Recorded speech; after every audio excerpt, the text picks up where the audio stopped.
Hello. I don't know if this is in the right place. Can people hear me? Yeah? If I start to mumble, then just wave. Okay, right. My name's Tim. I'm a 3D artist and product designer. I'm going to spend my half an hour talking about a couple of projects that I've done, working with some data that I managed to wrangle from NASA, and doing some kind of arty, physical, digital synthesis of it. Before I show you what I made, I wanted to take you on a bit of a journey to show some of the inspirations behind the process, because for me, that's always the fun bit. And if all goes to plan, you'll leave here in half an hour's time feeling a combination of sublime relaxation with perhaps a little bit of creeping existential dread. Let's see how it goes. But I do have to do one thing, which is a bit of shameless self-cross-promotion. This is a project I've been working on for the last 2 years. It's a game that's coming to market at the end of the year called Beasts of Balance. It is a kind of mix of digital and physical, and there's sound, and it's kind of a co-op board game type thing, but you play it with an iPad attached. It's going to be probably in the bar this evening, or perhaps I think there's one of the workshops that has games going on. So if you're intrigued about games, come along and play it, because we are knee-deep in development, and we would love to get some hands-on feedback. So that's Beasts of Balance. Right. So the project I'm going to tell you about came around because of a problem that I was experiencing that I think is probably going to be quite common in the audience. And that's when you are sitting down to try and concentrate on something, and every so often you get distracted by something that breaks your concentration. Oh, that was loud. You have lost your focus. So that's where this problem came. I have terrible willpower. So I wanted to see if there was something I could find that would help me to find focus. And by focus, I am talking about flow states. Flow states, if you're not aware of the term, you will definitely have experienced them. They're those magical moments when you get so involved in a task, so absolutely consumed by it, that everything else disappears away from you. You become a Zen master at it. You can see the matrix. I rely on them to do my best work. But I found them becoming harder and harder to reach because of all the distractions. And as I said, a chronic lack of willpower. And it's easy to become overwhelmed. So I started to look at traditional methods of achieving these kind of states. Now, perhaps in the past, you might turn to something like meditation or prayer or chanting to help gain that kind of clarity. And the way these work is they occupy the mind with very simple repeating tasks in order to give our conscious brain a little time to recover, a little respite. Adult coloring books, which have become a really big thing over the past few years, they work in the same way. Very simple, repetitive motions. But they weren't really going to work for me because, one, I'm a horrifically dirty atheist, and two, I wanted something that would facilitate my creative process. I didn't want to have to create new things through coloring or something like that. So my eyes and my hands are occupied when I work, but my ears, they were kind of up for grabs. So I started looking into music. I'm going to try and talk over this. So, as I said before, I'm not a religious person, and the problem with a lot of traditional kind of chanting and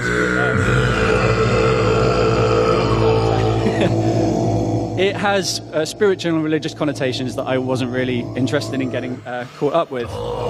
Now, I don't believe that chanting has the power to heal, for instance, but I do think it can help.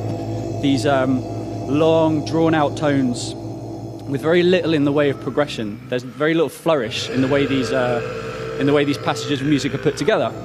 And I think, again, it's the same thing as things like coloring books and the monk you saw was making mantras. It's about giving the brain space to explore. So the nice thing about these kind of sounds is the brain can detune a little bit. You're not expecting the next verse. You're not expecting the next lyric.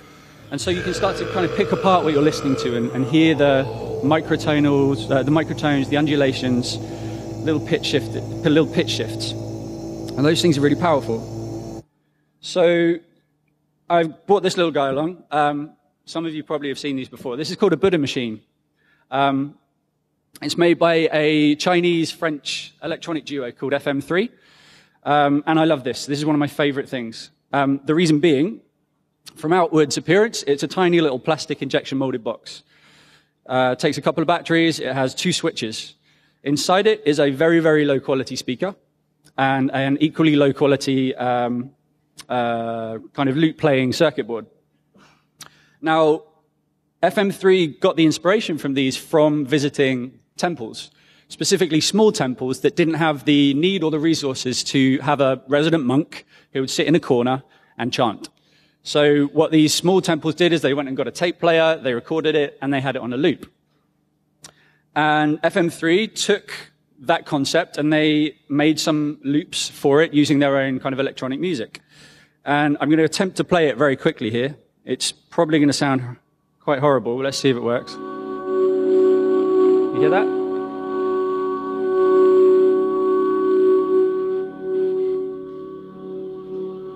So similar, let's try a different one. Similar kind of structures, very, very microtonal. There's not a great deal of flourish. And if you have that, or at least if I have that sitting in the background when I'm working, it does exactly what I need it to do. And the nice thing about it is it doesn't have any of the religious baggage that comes with that type of music.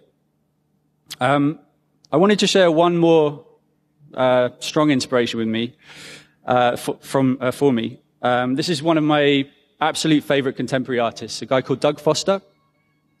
If you are London-based, he currently has something showing at Somerset House. Highly recommend you go and see it. He works with projection and very, very low dronal music. So to try and give you an idea of the type of frame of mind I'm talking about, if you will indulge me, what I'd like to do is just crank the volume up a little bit and play maybe a minute of this. And while I do, I'll encourage you to sit back, try to become absorbed into it, sink into your seats until you start to find those little changes in the sound. Let your lizard brain take over for a minute. And at the very least, if you're not getting on with that, just have a nap. It's fine. Okay.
Everyone back in the room. So that's the kind of thing I was trying to approach with what I'm about to show you now. So another sound clip. This is where the project starts for me. So I'm just going to play it and then explain it later.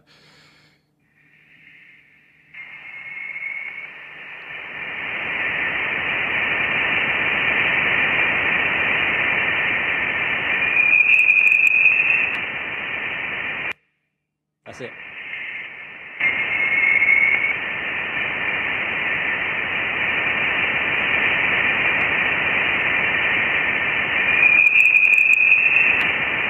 Two little whistles.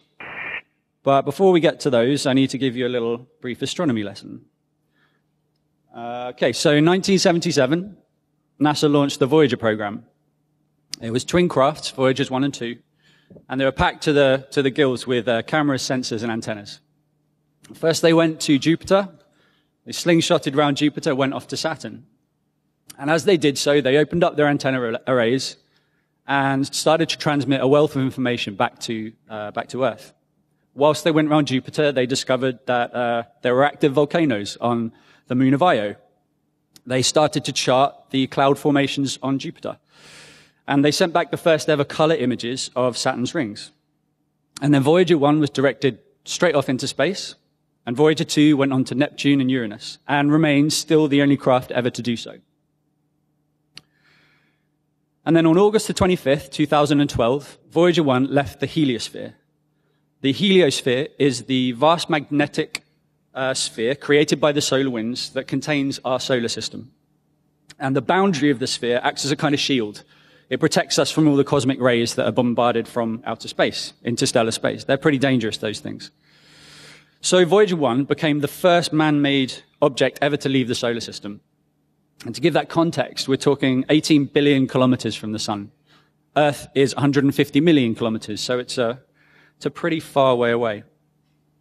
And the really amazing thing is it's still going. They're both still going. This was captured from NASA's website yesterday, so they're a little further away now than they were then. And the really sad thing is that in about 10 years' time, both of their plutonium power sources are going to run out, and then they'll die. And that's sad. But then their journeys are still going to continue, because they're traveling at 100,000 kilometers a minute, I think, or maybe a second. I can't remember. So eventually, in 40,000 years' time, Voyager 1 is going to reach the nearest star to it. That makes me feel very small. So NASA had no real idea of when Voyager was going to leave the heliosphere. But they suspected they'd see a change in the type of data that was being sent back. And that's what you're listening to.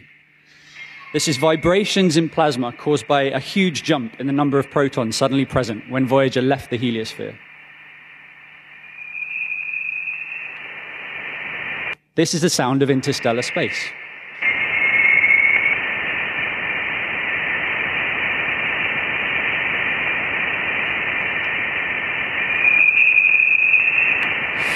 And it kind of hooked me quite bad.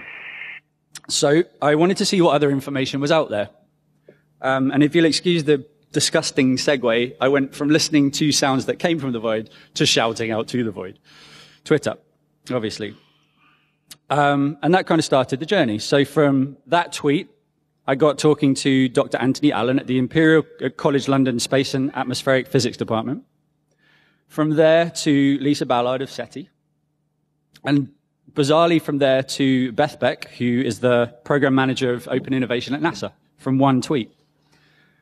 And then I ended up talking to this gentleman. This is Professor Bill Kurth of the Radio and Plasma Wave Group, Department of Physics and Astronomy, University of Iowa. And that particular group has provided radio and plasma wave receivers for more than 20 NASA missions, including Cassini and Galileo, and Voyagers 1 and 2.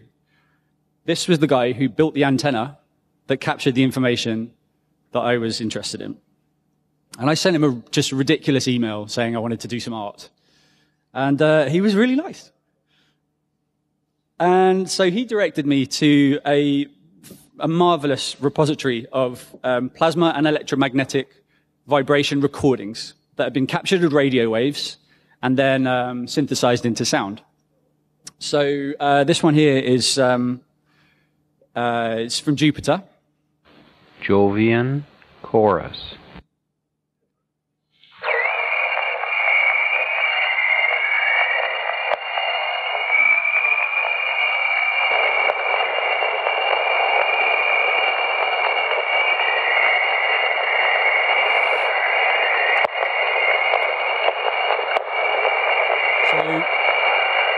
What you're listening to there is, that was generated in Jupiter's radiation belts.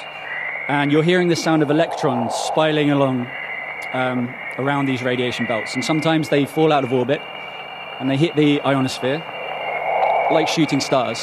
And that creates that whistle. So you're hearing electrons going into Jupiter's atmosphere. And as I said, they're captured as radio waves, so then you can just play them through a speaker and it comes out as sound. So all Professor Kurth did was get rid of some of the low frequency noise and slow them down by a factor of 4 to make them slightly easier to listen to. So if this was in real time, it would be kind of like birds chirping, I guess. But otherwise, they're untouched. So I kind of knew I wanted to do something with this, to tear them apart and see if they contained any of the kind of tones and effects that I was listening to, I wanted to capture. So I brought on my friend Dougie.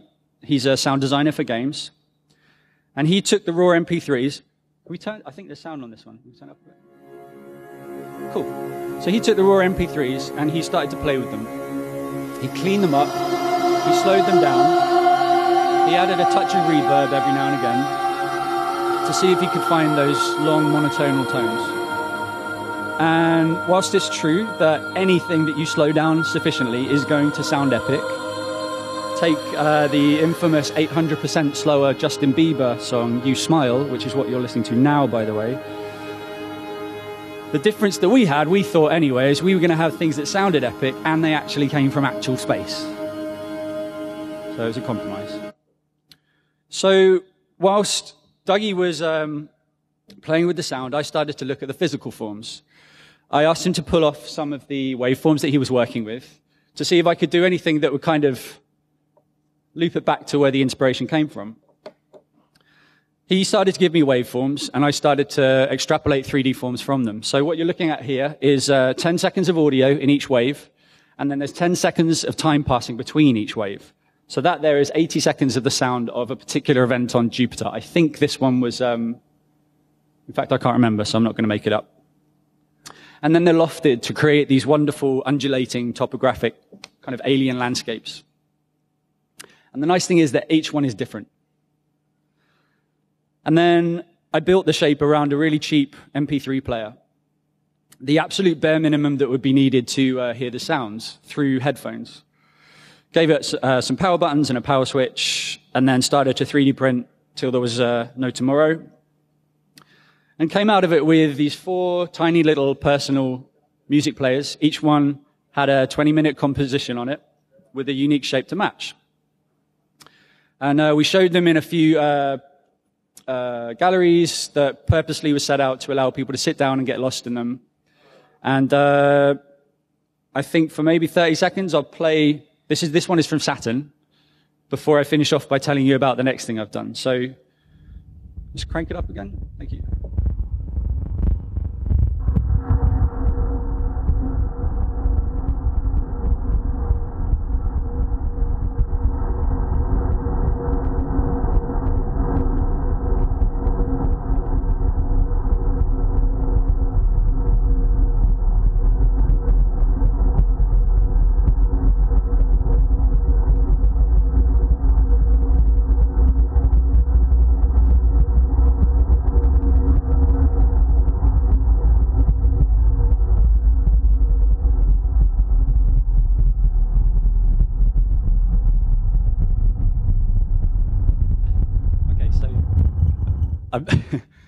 Yeah, the sound system isn't quite right for that, but I promise you there's more going on there than just bass.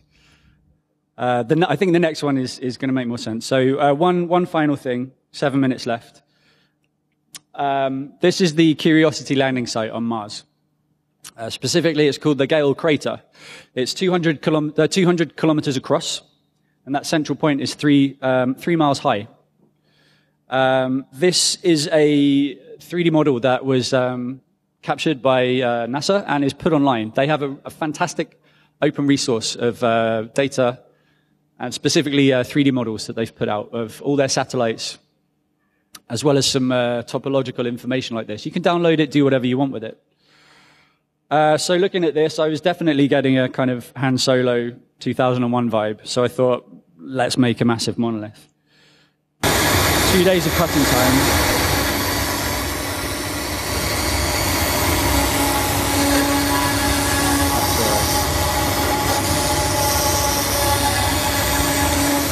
So 2 days of cutting time gave us a 2-meter tall panel, which kind of looked more like a Warhammer table than anything else. But, you know, the good thing about it is paint it black and it becomes art. Yeah. So that was it, standing in our workshop. looking quite dramatic. And then we worked in reverse with the sound this time. So I took that 3D form and cut it into 200 sections, 200 waveforms, which I did manually because I'm not a coder. So there's any software people, I'm sorry for the inefficiency there. And then unbelievably, I was asked by the Tate Britain to put it in there. So they gave us a little room. This is the only picture I could get of it. And it sat in the corner, a little bit of dramatic lighting. And that horizontal line, that moved in time with the music. So when you looked at it obliquely, you could see the waveform as it moved. So I've got a little bit of the audio from this one. Let's see if it's a little more successful. And then that'll be me done.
Okay, thank you very much.